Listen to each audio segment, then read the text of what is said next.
নমস্কার বন্ধুরা। রবিবারের দুপুর আর চিকেন হবে না তা কি হয়? আলু দিয়ে আজ বানিয়ে ফেলেছিলাম চিকেনের ঝোল, আর তার সঙ্গে গরম ভাত আর গন্ধলেবু। কেমন জমবে খাওয়া! তাহলে চলো দেখি। চিকেনটা নাও, নিয়ে ভালো করে ম্যারিনেট করো টক দই, হলুদ, কাশ্মীরি লঙ্কা গুঁড়ো, ঝালের লঙ্কা গুঁড়ো দিয়ে কড়াইয়ে দাও তেল, তেলের মধ্যে দাও তেজপাতা, তারপরে এই ম্যারিনেট করা মাংসটা দিয়ে দাও। দেওয়ার পর বেশ কিছুক্ষণ ধরে কষাতে থাকো। আর প্রথমে দুটো পেঁয়াজ, রসুন আর একটু আদা কুচি নিয়ে কড়াই নাড়িয়ে সেটাকে মিক্সিতে করে নিয়েছিলাম পেস্ট, সেই পেস্টটা দিয়ে দিলাম। দেওয়ার পর আবারও নাড়াবো আর তার সঙ্গে কষাবো।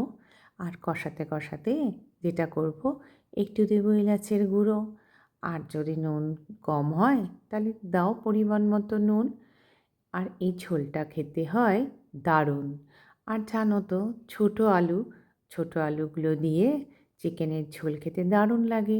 তাই আলুগুলো রেখেছিলাম বয়েল করে, তাই দিয়ে দিলাম চিকেনের মধ্যে। এবার জল ঢালবো, ঢেলে একটু ফোটাতে হবে, কারণ পাতলা পাতলা ঝোল না হলে গরম ভাতটা মাখবো কেমন করে। তাই তো দিয়ে দিলাম জল। হয়ে গেল আমার চিকেনের ঝোল। দেখো তো কেমন লাগছে। তোমরা এভাবে বানিও, কম তেল কম মশলা, খেতে দারুণ।